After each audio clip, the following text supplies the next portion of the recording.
Buenas tardes. Good afternoon, good evening. Can everybody hear me? Let me ask you again. Good evening. There you go. I want to see that excitement because we are going to be discussing a great topic today that is of tremendous importance for us as Latinos. Wouldn't you agree? Yes. That's right. Now, let me tell you before we start that what do you think about this wonderful venue? Incredible, right? Let's give special thanks to the University of Chicago. We got an incredible view, and we are so excited about today's event. Please help me welcome Dr. Ramon Gutierrez from the University of Chicago. He's going to give us some welcome remarks. And thank you, by the way.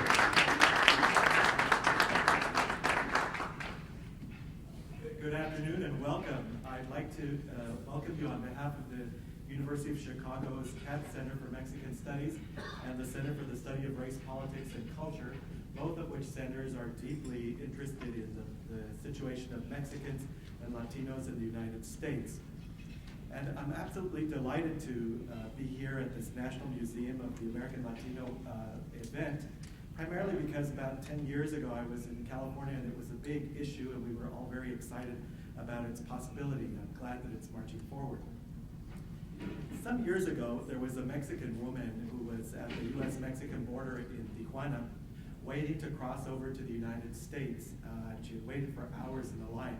And when she finally got to the Border Patrol agent, he said to her very gruffly, "Are you Latina?" And she said to him, "No, no, no, señor. Yo no soy Latina. Yo soy la Mali. Latina ya cruzó." And I tell you that apocryphal story primarily because Latino is an American identity. It's an identity that was born in the United States, and it's an identity that at times is hard to coalesce people around, primarily because 43% of all persons of Latino ancestry in the United States are foreign born. And so Latino is something they have to learn in the United States. It's a political project, and I'm glad that our friend Eduardo and others who have been working hard to create the National Museum of the American Latino are making progress and getting us to that goal. And with that, I turn it back to you. Welcome.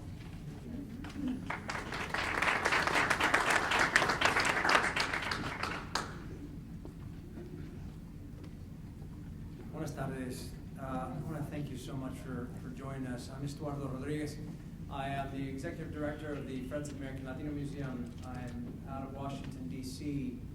This is our third town hall that we're hosting. Our first two were in Houston at Rice University, and our second one was at USC in Los Angeles, California. And really, we're motivated to come to Chicago because we've been traveling around the country learning as we go along about the history and the presence and contributions of U.S. Latinos, of Latinos across the board in their roles in building up the nation. I've been working on this personally for about 9 years. I started right out of elementary school, and it's been going really well. And the challenge we have is political as well as financial. You know, we're not talking about building a small school. We're not talking about launching some initiative, voter registration drive, all these things which are very important. We're talking about building a National Museum of the American Latino as part of the Smithsonian Institution of museums on the National Mall in our nation's capital. That is a huge endeavor, and our challenge is to convey, as we go from major city to major city, is to convey how huge this challenge really is and why you matter and why the history of Chicago matters. I was reading a few months ago about the public school systems, including some in their history classes, the stories of U.S. history, U.S. Latino history. That's just one opportunity to enlighten every American citizen. The ones here in Chicago, of course, that are benefiting from even that small initiative. But it's just an opportunity to share with them that the true American history wasn't just pilgrims landed and then they created societies and civilizations as they moved west, but rather that U.S. Latinos, Spanish, Mexican, indigenous communities came together and already had cities and churches, missions, built up the first city in the entire country. The first city, the first capital in Santa Fe, New Mexico. The first city is in Florida. And of course, I've been talking about this for so long, sometimes these names escape me. But St. Augustine, God, thank you. St. Augustine. And so these are the gaps that we're trying to fill. And we can't do it without you, and we can't do it without our friends at the University of Chicago, our panelists that have joined us from the University of Illinois in Chicago, and DePaul University. We can't do it without people like our friends, Senor Salas over there, who's been a wonderful supporter ever since we came to Chicago and planted the seed with him, and his energy has really helped us build that momentum here in Chicago and bring the right people together. So I want to thank all of you and leave you with this one question. Why don't we have today a Smithsonian American Latino Museum on the Mall? When we have played a critical role in building this nation for hundreds of years before we were the United States. Why isn't that museum currently open to the 30 million tourists that go to the National Mall every year in Washington, D.C.? That's what's going to guide us in our conversation today. And at the end, hopefully, we'll have some homework for you all and an opportunity for you to contribute in making this a reality. With that, I will introduce our guest speaker. Most, if not all of you, know about this man's incredible impact in the Latino political, Chicago politics, Latino leadership here. When we started talking about bringing people together for this conversation, it was clear to us that this gentleman has really been integral to the city of Chicago in leading, and growing, and helping design how the city functions. Many of you may know he was elected to the Chicago City Council as an alderman in 1986, right out of elementary school as well. In 1992, became the first ever Mexican American elected to the Illinois Senate, served 2 terms, successfully ran for the Cook County Commissioner of 7th District in 2010. And his biography goes on and on and on to present day, where he ran his campaign to become the mayor of the city of Chicago, which I applaud him for leading that generation of Latino leadership that needs to run major cities. So I thank you for that, sir, and I thank you for joining us today, and I invite you to come and share some words with us.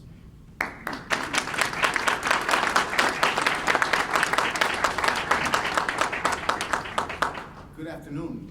Muy buenas tardes. I'm delighted to be here, and thank you for that wonderful introduction, Estuardo. I'm very happy to see new faces here and some faces that have been around a little bit longer than others. I've been getting emails about the proposal, the concept, the work that people have been laboring to establish I think, a needed and essential presence of Latinos in the nation's capital for a long time, but I felt sort of disconnected from it. It was just an email, and I wondered, who's behind this? How far along is it? Is it worthwhile? How do you make it happen? Why should it happen? Et cetera, et cetera. It provoked a variety of thoughts in my mind, including asking myself, what's in Washington today? And some of the things that, of course, I could recall are some of the things that are taught to everyone in America about Washington and Jefferson and the Lincoln Memorial, more recently the Dr. King Memorial, the Vietnam Veterans Wall, etc.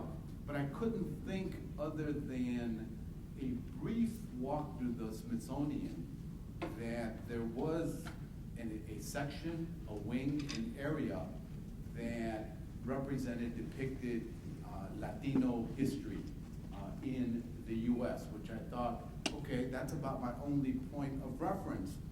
Given the tremendous contributions that Latinos have made in this country, and the fact that we are among the oldest people in North America, in the United States of America, while at the same time being among the newest immigrants, I think it is essential that we have a presence in Washington, D.C.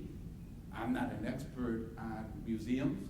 My only experience with museums and culture is I helped take over the Chancellor's office at the University of Illinois back in 1975, and that produced the Rafael Cintrón Ortiz Latino Cultural Center at the U of I, which of course continues to be, to thrive and to work and to have an impact on life at the University of Illinois.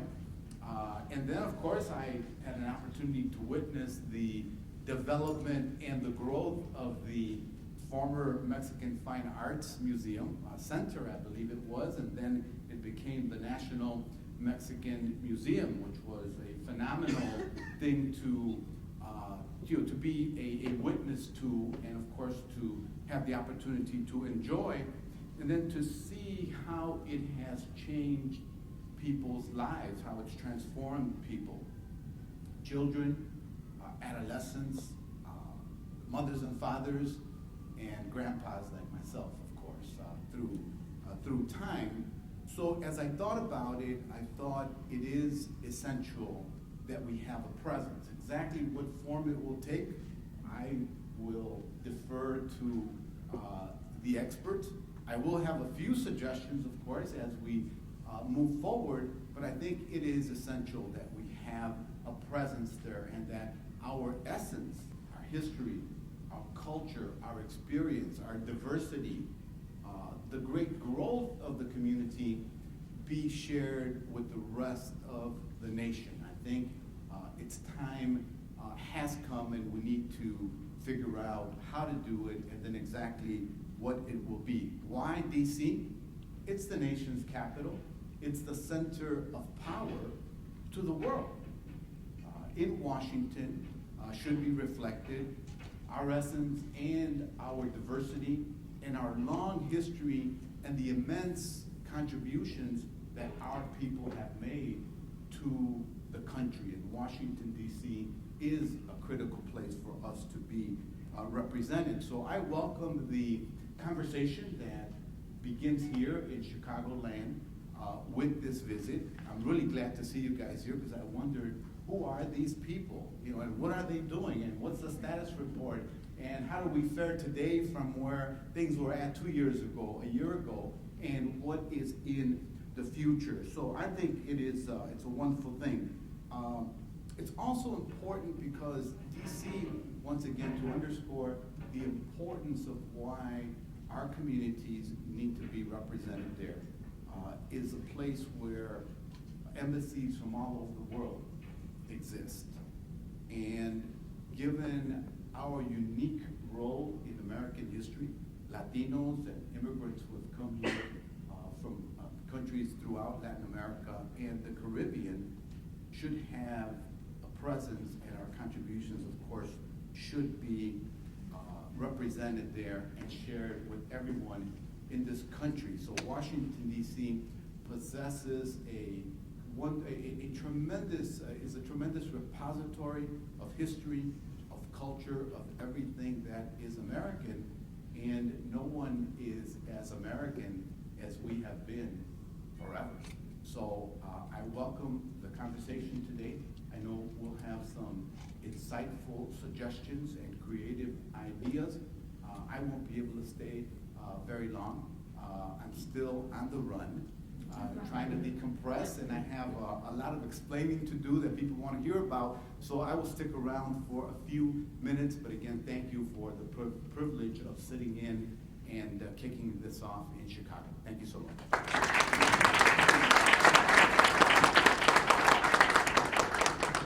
I think Mr. Chuy Garcia deserves a louder round of applause. Thank you, sir. Thank you. We are honored and privileged to have a great panel for the discussion this evening, and I want to welcome each and every one of them. Dr. Ramon Gutierrez, of course. I'm going to ask you to please have a seat at the electric chair. Okay.